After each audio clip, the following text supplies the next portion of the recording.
नमस्कार दोस्तों, गौतम स्टडी में आपका बहुत बहुत स्वागत है। आज हम KVS TGT सामाजिक विज्ञान का पाठ्यक्रम अर्थशास्त्र का लेकर आए हैं और इससे पहले हमने इतिहास, भूगोल और राजनीति का पाठ्यक्रम अपलोड कर दिया है। आप लोग अभी तक ना देखे हो तो प्लेलिस्ट में जाकर वीडियो को देख सकते हैं। आज हम शुरुआत कर रहे हैं लास्ट और अंतिम पाठ्यक्रम को अर्थशास्त्र। अर्थशास्त्र में वही प्रोसेस इसमें भी है कि जैसे आपका वहाँ पर इतिहास को 2 भाग में बांटा गया था, जहाँ भूगोल को आपका 2 भागों में पाठ्यक्रम बांटा गया था और राजनीति का 2 भागों में बांटा गया था, उसी प्रकार इसका भी आपका 2 भागों में बांटा गया है। ठीक है, तो पहले भाग को आइए हम लोग देखते हैं। पहले भाग में हमारा जो है, पहले पार्ट का नाम है पालमपुर गांव की कहानी। पालमपुर गांव की कहानी जो आपकी कक्षा 9 में दिया हुआ है, उसमें पहला जो आपका पढ़ना है पॉइंट, वह है उत्पादन का संगठन। पहला पॉइंट है। दूसरा पॉइंट है पालमपुर की खेती, यानी पालमपुर गांव के लोग खेती किस प्रकार करते थे और खेती में क्या क्या करते थे उसके बारे में, और पालमपुर और कृषि क्रियाएं। तो यह पालमपुर गांव पहले चैप्टर से हमें पढ़ना है। दूसरे में आते हैं तो दूसरा है चैप्टर का नाम, पाठ का नाम है संसाधन के रूप में लोग। संसाधन के रूप में लोग। ठीक, इसमें क्या क्या हमें पढ़ना है? तो पहला है पुरुष और महिलाओं की आर्थिक क्रियाएं। पहला ही पॉइंट हमारा है पुरुष और महिलाओं की आर्थिक क्रियाएं। दूसरा है जनसंख्या में गुणवत्ता। तीसरा है शिक्षा। चौथा है स्वास्थ्य और 5वां है बेरोजगारी। तो ये हमें दूसरे पार्ट से पढ़ना है। फिर तीसरे पर आते हैं, तो तीसरे पर देखते हैं। तीसरे पर पाठ का नाम है निर्धनता एक चुनौती। निर्धनता एक चुनौती।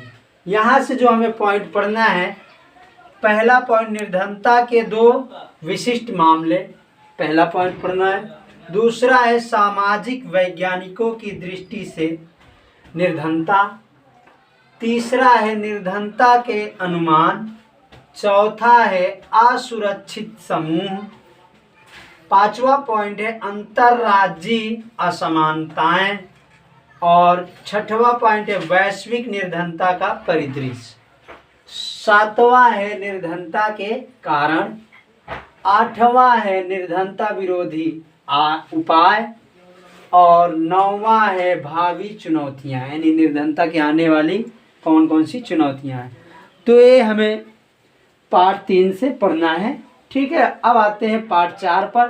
तो भारत में खाद्य सुरक्षा के बारे में पढ़ना है। चौथे पार्ट से हमारा जो लिया गया है, उसमें क्या क्या पढ़ना है? तो खाद्य सुरक्षा क्या है, पहला पॉइंट। दूसरा, खाद्य सुरक्षा क्यों, दूसरा पॉइंट। तीसरा है खाद्य असुरक्षित क्यों। चौथा है भारत खाद्य सुरक्षा। 5वां है सरकारी समिति एवं खाद्य सुरक्षा में भूमिका। ये हमें हमारा पहला भाग रहा। पहले भाग में हमें 4 पार्ट पढ़ना है। 4 पाठों में से ये हमारे पॉइंट हैं। ठीक है ना।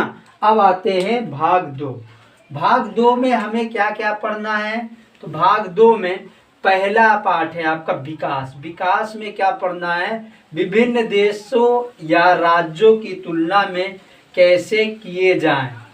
विभिन्न देशों या राज्यों के विकास की तुलना कैसे किए जाएं, पहला पॉइंट पढ़ना है। दूसरा है मानव विकास रिपोर्ट, यानी मानव विकास सूचकांक जो आता है हर ईयर्स का, जैसे करंट में, उसी प्रकार यहाँ पढ़ना है।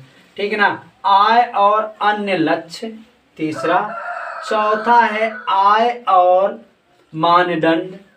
और 5वां है विकास की धारणीयता। और 6वां है राष्ट्रीय विकास।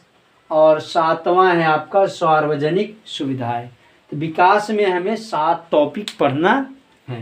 अब आते हैं दूसरे पार्ट की बात करते हैं। तो भारतीय अर्थव्यवस्था के क्षेत्रक चैप्टर जो आपके पार्ट का नाम है, इसमें क्या क्या पढ़ना है?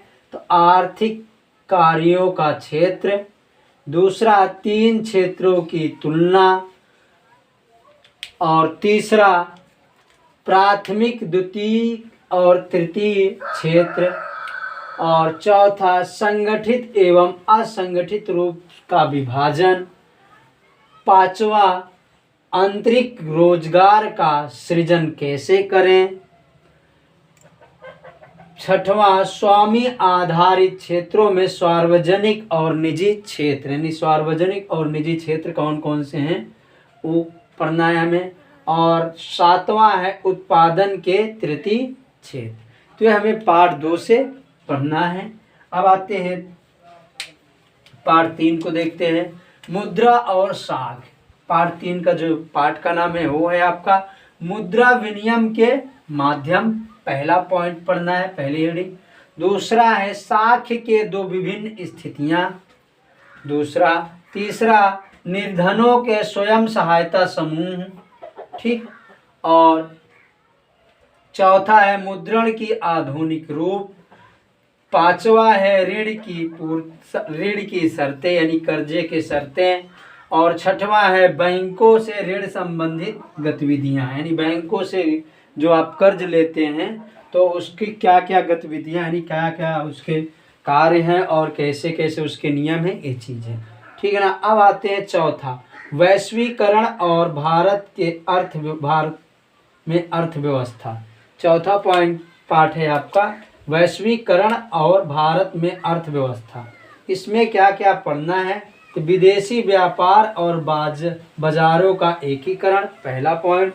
दूसरा है विदेशी व्यापार और निवेशों का उदारीकरण, और तीसरा है न्याय संगत वैश्वीकरण। और भी है इसमें, इसको थोड़ा मेट लेते हैं, फिर उसके बाद हम और चीज़ों को करते हैं, ठीक है। तो आइए आगे देखते हैं, आगे हमारा पाठ्यक्रम क्या है। तो आगे के पाठ्यक्रम को हम ऐसे ही देख लेते हैं। आगे का पाठ्यक्रम है, चौथा पॉइंट है हमारा, चौथा पॉइंट है वैश्वीकरण क्या है। वैश्वीकरण क्या है। और पांचवा पॉइंट है हमारा अंतर्देशीय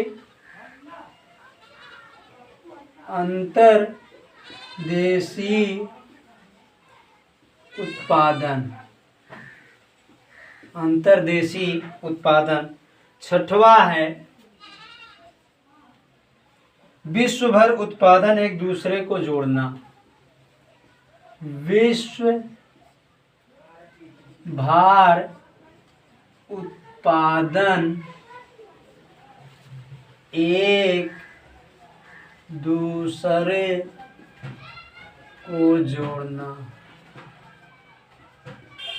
तीसरा है हमारा सातवां है हमारा पॉइंट वैश्वीकरण के संभव बनाने वाले कारक, वैश्वीकरण के संभव बनाने वाले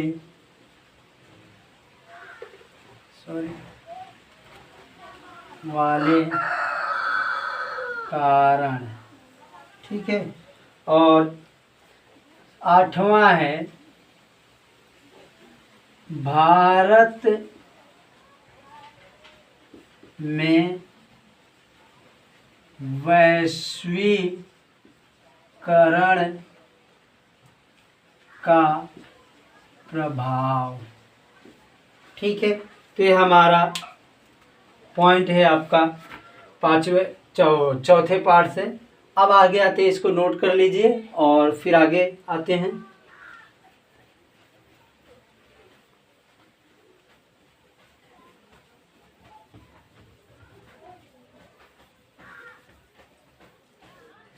आगे है 5वां पाठ जो आपका है वो है आपका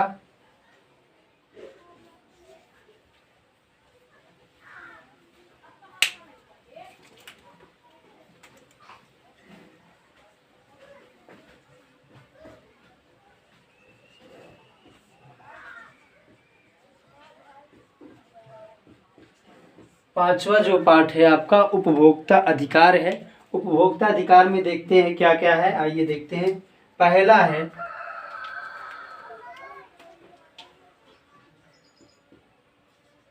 बाजार में उपभोक्ता, ठीक है। दूसरा है उपभोक्ता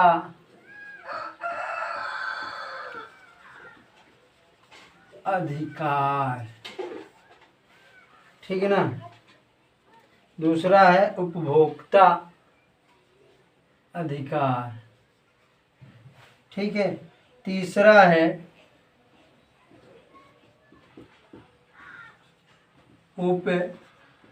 उपभोक्ता आंदोलन,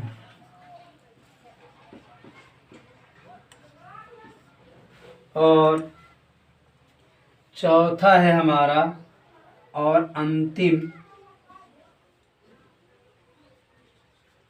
उपभोक्ता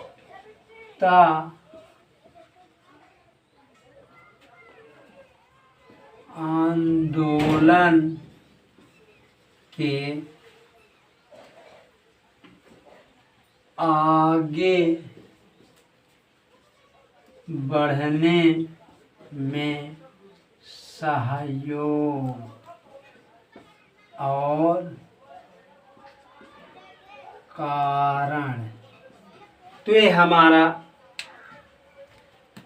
KVS TGT सामाजिक विज्ञान का सिलेबस रहा। सिलेबस सभी पूरे कंप्लीट कर दिए गए हैं और इन्हीं को हमें पढ़ना है, ठीक है।